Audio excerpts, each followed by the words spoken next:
প্রথম ইনিংসেই যেখানে 4 ছক্কার ঝড় তুলল চিটাগাং, সেই উইকেটেই দ্বিতীয় ইনিংসে যেন ব্যাটিংটাই ভুলে গেলেন রাজশাহী দল। শুক্রবার দিনের প্রথম ম্যাচে দুর্বার রাজশাহীকে 105 রানের বড় ব্যবধানে হারিয়ে আসরে নিজেদের দ্বিতীয় ম্যাচে এসে জয়ের খাতা খুলল চিটাগাং কিংস। হোম অব ক্রিকেটে টস হেরে ব্যাট করতে নেমে শুরুতেই হোঁচট খায় চিটাগাং। তাসকিনের শিকার হয়ে 0 রানে ফিরে যান ওপেনার পারভেজ হোসেন ইমন। দ্বিতীয় উইকেট জুটিতে বড় রান এনে দেন উসমান খান ও গ্রাহাম ক্লার্ক। পাওয়ার প্লের 6 ওভারে 72 রান গড়েন তারা। ক্লার্ক ও উসমানের জুটি ভাঙেন সোহাগ গাজী। 25 বলে 40 রান করা ক্লার্ককে আউট করেন তিনি।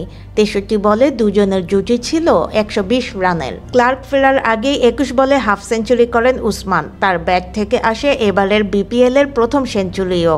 48 বলে 11-4 ও 5 ছক্কায় 3 অঙ্কে পৌঁছান তিনি। সব মিলিয়ে টি-20তে এটি তার পঞ্চম সেঞ্চুরি। 18তম ওভারে গিয়ে আউট হওয়ার আগে 13-4 ও 6 ছক্কায় 62 বলে 123 রান আসে উসমানের ব্যাট থেকে। এছাড়া 15 বলে 28 রান আসে মোহাম্মদ মিঠুনের ব্যাটে।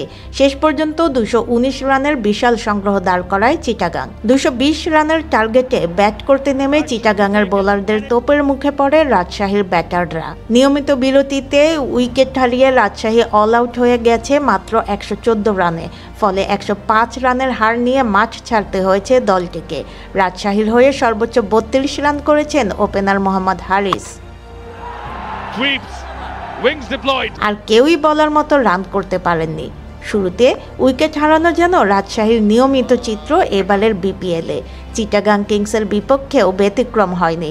শরীফুলের করা ওভারের শেষ বলে লিডিং এজ হয়ে সাব্বির ক্যাচ দিয়েছেন ফরওয়ার্ড পয়েন্টে উসমানের হাতে।